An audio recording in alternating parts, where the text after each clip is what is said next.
I applied for a job to the same university at least 7 times, the same place over a stretch of years, because I kept failing John back to it, and I kept not getting the interview. If you're sending out job apps out right now and hearing no or not hearing back at all, you know what that starts to do. You start wondering if something's wrong with the application, and then you start wondering if something is wrong with you. That is when my self-doubt crept in. What is wrong with me? Is it my age? Is it my job history? What is it? And let me say one thing before we go further. Donna was in her 50s when all this was going on, and job hunting at that age is harder. Now, we're not going to pretend it isn't, but what she figured out is not just for people over 50. If you are 27 and getting turned down over and over, this is for you too. She's in her dream job now. She changed a few things that last time she applied. One of them took about 5 minutes, and it is what opened the door. Here's how I got to that point. I worked at that university once before in a different position. I left and then I spent years trying to get back. I got that first job before we even moved to the Spokane area. It was COVID times, so the whole interview was over Zoom. I never seen the campus, never met anyone in person. And then we drove up. It was winter and she had never driven in the snow in her life. It snowed hard the night before we came in. We left before dawn on New Year's Eve because a rental office was closing early for the holiday. A foot of snow on the road, pitch dark, and you could not see the center line at all. She was following my taillights. I admit I was scared. I never driven in a situation quite like that before. Somewhere along there, we passed a big rig trailer jackknifed on the road. I kept checking to make sure she was still back there the whole way up. But we made it. I got an apartment, Terry helped me move in, and went back home to get our house ready to sell. I started the job, and it was winter break, so there's almost hardly anybody on campus. A handful of students, a handful of staff, all with their office doors closed. My office was down a long, dark hallway. I made friends with the head of security because our departments work closely together, and some days, that is the only person I ever saw. I had the job, and after a couple of months by myself, Terry moved up here with me. Then we bought a house further out from the apartment. My commute went from a straight shot to a curvy, hilly, snow-covered back road, and I'd never driven anything quite like that. Plus, I kept thinking about the position I used to hold and the money that I used to make. So she had a decision in front of her. Stay where she was or go back to doing what she did before we moved and make more money doing it. She went for the money, and she knew within a few months that it was a mistake. I certainly did know. I was so unhappy, and I kept wishing I'd never left the university. So I started applying to get back, again and again. I did get a 1-year contract job at another college along the way, and I liked that one, but a contract is a contract. At 9 months, I asked whether it would be renewed, and nobody could tell me at the time. So I found something else, and I got that job and turned in my letter of resignation. They came back and asked me what it would take to keep me. So I told them part-time, Mondays and Fridays off, and work from home. And they said yes to all of it. And I want people to catch what you just did.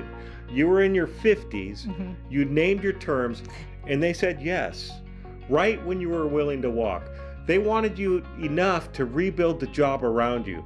So if you are underselling yourself right now because of your age, know your worth and ask for what you want. I was there for 2 years, then the federal cuts came and my position was gone anyway. They found a way to keep me on for 1 more month while I looked for another job. And I applied to that university I wanted to work at. It was about my 7th time by then. So here's what I would do this week. Decide which place or position you really want, and do not take it off your list. The last time I applied was different, and here's the reason why. I did 2 things. I did not write my resume by myself. I went back to the people who recommended me. The recommendations are the part people might skip, and I understand why. You put those names down years ago and you assume they are still good. And the resume is worth a second look too. Maybe you've not written one in years, or maybe you've been updating your own since you were 22. Either way, you cannot see it the way someone else can. That second pair of eyes will see things that you can't. It does not have to be a paid service either. It can be anyone who has done hiring, worked in HR, or supervised people. And when they mark it up, that is them helping you, so try not to take it personally. I had someone who retired from working in HR help me with my resume. For the recommendations, I checked on each of them and told them what I was doing and where I was applying and made sure that their contact information was current. I would not be here without those people.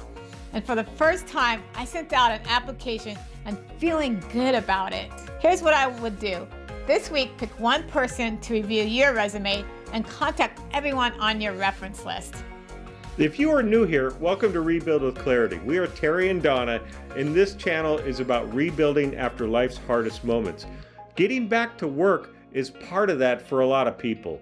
Whether you're starting over after a move, a layoff, or something bigger, we have both had our own hard moments, and we are not talking about any of this from the outside. After I submitted that last application, I still not heard anything. So I wrote to the HR person. His name was on the notices I'd gotten over the years, the ones telling me that they received my application or that someone else was selected. Of course, he knew my name by then. He knew I kept trying. I told him I had been laid off and I asked him where my application stood. That was it, one email. Tell him what happened. Okay, he said he would look into it, and he did. He told me that the head of the interview panel would be reaching out. The dean of the college emailed me the same day and scheduled the interview for me. Same day, years of applications. In one email got it moving in an afternoon. And here's why that works. Applications go into a portal and somebody has to pull yours back out of it. So go around it and write to a person there. That gives them a reason to look. And most people are glad to help when they can see that you are trying. So here's what I would do this week.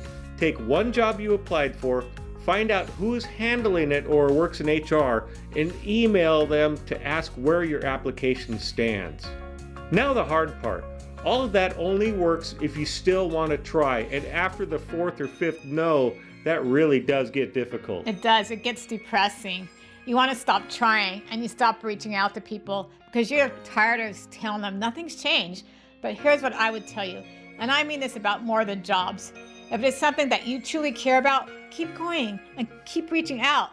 This has been true for me in everything, not just job hunting. And there's another side to it that is harder to hear while you're still in the middle of it. Sometimes a job ends or a plan falls through and it turns out to be for your good.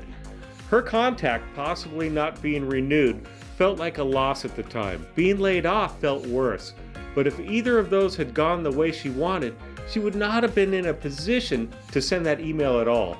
And that email is what got her the job that was on her heart. So keep an open mind and keep trying. It might turn out to be a different door than the one you're knocking on. Mine happened to be the same one, and it stayed closed for years. Do not give up, even when you want to. I walked into that last interview calm. Part of that was a preparation.